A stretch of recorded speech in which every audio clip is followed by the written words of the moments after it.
Hello friends, मैं विनीत कुमार आप सभी का अपने चैनल एजुकेटिव बूस्टर पे स्वागत करता हूं। पिछले कक्षाओं में हम लोगों ने अध्ययन किया किसके बारे में? ऋग्वेद के बारे में। फिर हमने अध्ययन किया सामवेद के बारे में।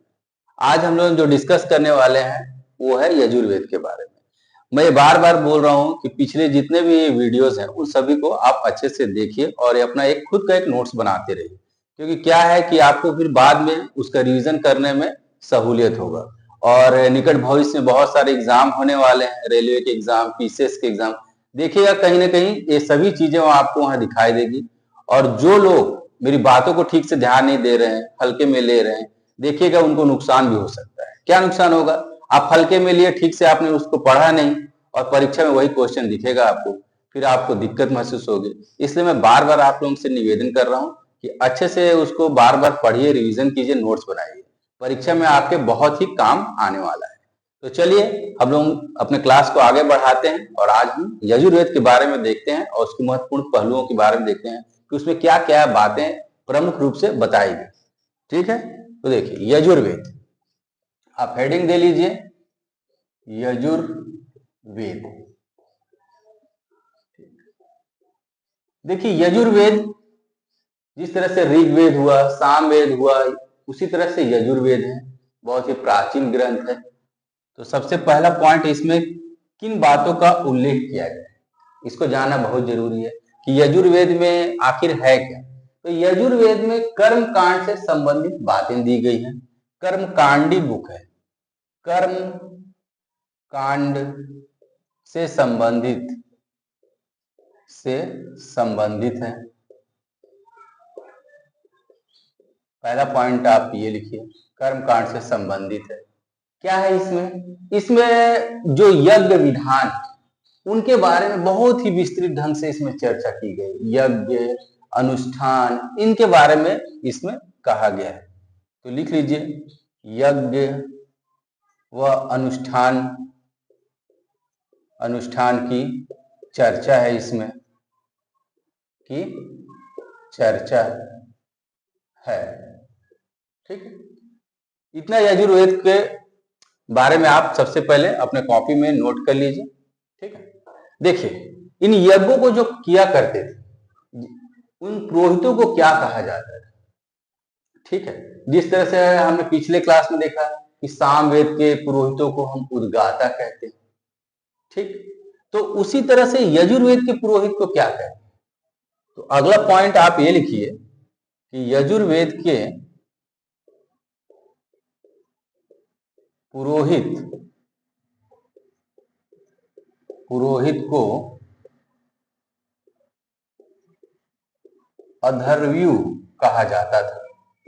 अधर्व्यु कहा जाता था, कहा जाता है। यजुर्वेद के पुरोहित को अधर्व्यु कहा जाता है। ठीक, ये 3 पॉइंट हो गए यजुर्वेद के बारे में। आगे बढ़ते हैं। यजुर्वेद को हम 2 भागों में बांटते हैं और उसका अध्ययन करते हैं। क्या है? इसकी 2 शाखाएं हैं। यजुर्वेद की 2 शाखाएं, इसकी 2 शाखा है। ठीक, इसे हम बांटते हैं दोनों शाखाओं को और देखते हैं क्या क्या है। पहली शाखा को जो बोलते हैं उसको क्या बोला जाता है? शुक्ल यजुर्वेद। क्या कहा जाता है? शुक्ल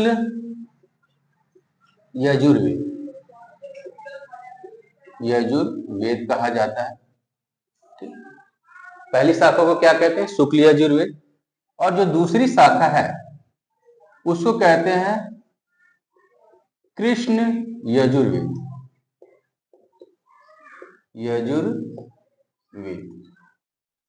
ये दोनों पॉइंट को याद रखिए कि 2 शाखा, यजुर्वेद को हमने 2 शाखाओं में बांटा। पहले को हमने शुक्ल यजुर्वेद कहा, दूसरे को हमने कृष्ण यजुर्वेद कहा। ठीक, अगला पॉइंट, शुक्ल यजुर्वेद को और किस नाम से जानते हैं? ठीक, तो इसे वात्स्यायनी संहिता भी कहते हैं। इसे क्या कहते हैं? वाजस्नेयी संहिता। संहिता भी कहते हैं। क्या कहते हैं? वाजस्नेयी संहिता भी कहते हैं। ठीक। अगला पॉइंट आपको ध्यान में रखने वाला यह है, देखिए शुक्ल यजुर्वेद का एकमात्र ब्राह्मण ग्रंथ है जो कि बहुत ही इंपॉर्टेंट है और उसे कहा जाता है शतपथ ब्राह्मण। ठीक। तो शुक्ल यजुर्वेद का एकमात्र ब्राह्मण ग्रंथ है, उसको बोलते हैं शतपथ ब्राह्मण।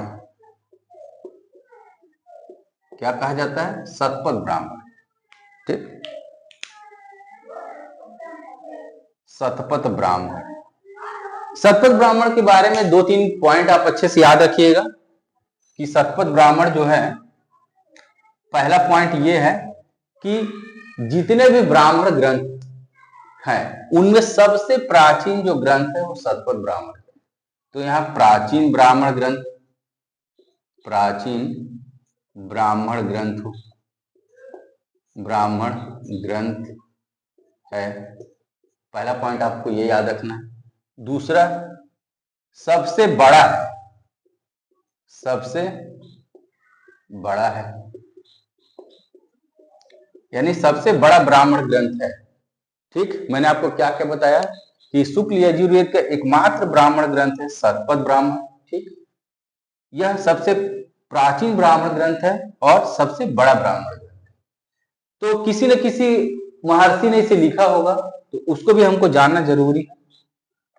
तीसरा पॉइंट इसी में कि शतपथ ब्राह्मण की जो रचना है वो महर्षि याज्ञवल्क्य ने की थी। तो महर्षि याज्ञवल्क्य ने इसकी रचना की, इसकी रचना की। ठीक। इतना पॉइंट आपको समझ में आ रहा होगा। आगे बढ़ते हैं। अगला पॉइंट, अगला पॉइंट मैं यहीं लिख देता हूं। देखिए शतपथ ब्राह्मण में किन चीजों का वर्णन है यह हमें जानना बहुत जरूरी है। तो शतपथ ब्राह्मण में आपको पुनर्जन्म के सिद्धांत के बारे में बताया गया है। ठीक। तो पहला लिखिए शतपथ ब्राह्मण में क्या है? पुनर्जन्म का सिद्धांत। पुनर्जन्म का सिद्धांत शतपथ ब्राह्मण में इसकी चर्चा है। ठीक। और क्या है इसमें? इसमें जल प्लावन के बारे में बताया गया। जल प्लावन, जल प्लावन। हम प्राचीन ग्रंथों में पढ़ते थे ना कि सृष्टि में पूरा एक समय जल ही जल था, पूरा भयंकर रूप से जल चारों ओर फैले हुए थे। बाद में फिर धीरे धीरे धीरे धीरे सृष्टि का जन्म हुआ। तो उस जल प्लावन के बारे में भी इसमें बताया गया है। और साथ ही साथ रामायण की कथा, रामायण की कथा का भी वर्णन यहां मिलता है। ठीक। तो इन सब चीजों को आप याद रखिए। क्या क्या मैंने बताया कि शतपथ ब्राह्मण में पुनर्जन्म के बारे में बताया गया है, जल प्लावन के बारे में भी बताया गया है और रामायण की कथा के बारे में भी वर्णन है। इन 3 पॉइंट को अच्छे से आप याद कर लीजिएगा। कभी आपसे पूछ सकता है परीक्षा में कि शतपथ ब्राह्मण में किन किन बातों का उल्लेख किया गया। तो इन सब पहलुओं का उसमें चर्चा है। किसने लिखा था? तो महर्षि याज्ञवल्क्य ने इसे लिखा है। ठीक। इतनी चीजों को आप अपने कॉपी में नोट डाउन कर लीजिए। इतना महत्वपूर्ण है शुक्ल यजुर्वेद का। अब हम कृष्ण यजुर्वेद के बारे में थोड़ा सा देखते हैं, उसको उसके बारे में भी देखते हैं कि उसकी कितनी शाखाएं हैं। इन सब चीजों को मैं मिटा रहा हूं, आप अपने कॉपी में बढ़िया से इसको नोट डाउन कर लीजिए। ठीक। अब कृष्ण यजुर्वेद की शाखाओं को देखते हैं।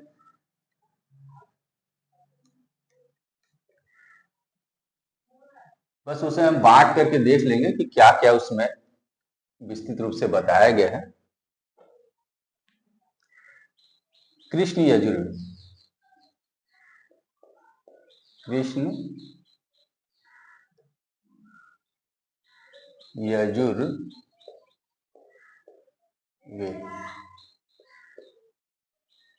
तो कृष्ण यजुर्वेद की 5 शाखा है। पहला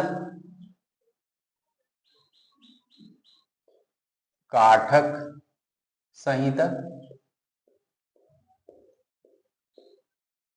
दूसरा कपिस्थल,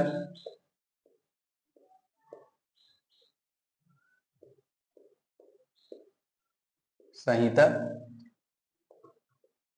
तीसरा मैत्रेय संहिता और चौथा है तैत्रीय संहिता। ठीक है, वहां जगह कम पड़ गया है इसलिए मैं इसको इस तरफ एक किनारे लिख दिया हूं ताकि आपको अच्छे से समझ आ जाए। तो कृष्ण यजुर्वेद के क्या है? काठक संहिता, कपिष्ठ संहिता, मैत्रेय संहिता और तैत्रीय संहिता। ये इसके ब्रांच हैं, शाखा लिख लीजिए।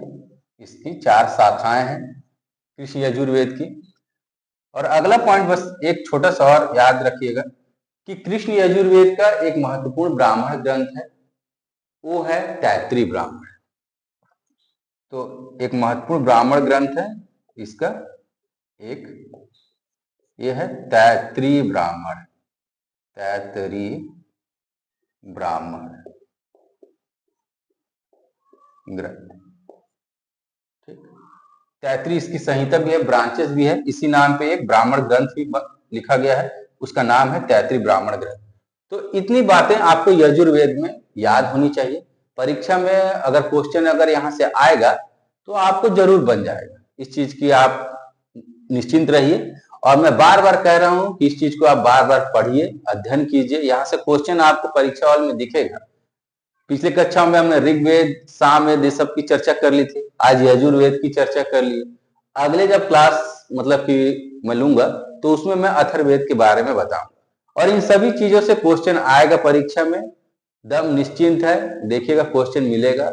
इसलिए मैं बार बार बोल रहा हूँ, इसको मतलब कि हल्के में मत लीजिए, आप अच्छे से स्टडी कीजिए। क्या होगा कि आप हल्के में लेके निकल गए, ठीक है, और परीक्षा में आएगा तो बहुत ही ज्यादा आपको अफसोस होने वाला है। इसलिए पढ़िए, ठीक है, आपको एक डिटेल आपको यजुर्वेद के बारे में जानकारी मिल जाएगी, कुछ भी क्वेश्चन आएगा आपसे यहाँ बन जाएगा, ठीक है। और वीडियो को शुरू से लेकर के लास्ट तक देखिए, क्योंकि वीडियो में पूरी तरह से अच्छे से बताया गया है यजुर्वेद के बारे में। 2 मिनट देखे तो कुछ समझ नहीं आता, कॉन्सेप्ट क्लियर करने के लिए आपको पूरा वीडियो वॉच करना पड़ेगा, पूरा देखना पड़ेगा, तभी जाकर के आपको कॉन्सेप्ट भी क्लियर होगा और फैक्ट भी क्लियर होगा। इसलिए मैं बार बार बोल रहा हूँ कि वीडियो में अगर स्टार्टिंग से उसको लास्ट तक देखिए, तभी आपके अंदर का जो है नॉलेज है वो बढ़ेगा और वो सीधा सीधा परीक्षा में रिजल्ट के रूप में प्रोड्यूस होगा, सीधा सीधा रिजल्ट आपको प्राप्त होगा, ठीक है। तो आपको अगर हमारा वीडियो अच्छा लग रहा हो तो वीडियो को लाइक कीजिए और अधिक से अधिक लोगों को शेयर कीजिए। और अगर हमारे चैनल पे नए हैं तो चैनल को सब्सक्राइब कीजिए। मिलते हैं नेक्स्ट क्लास में, धन्यवाद।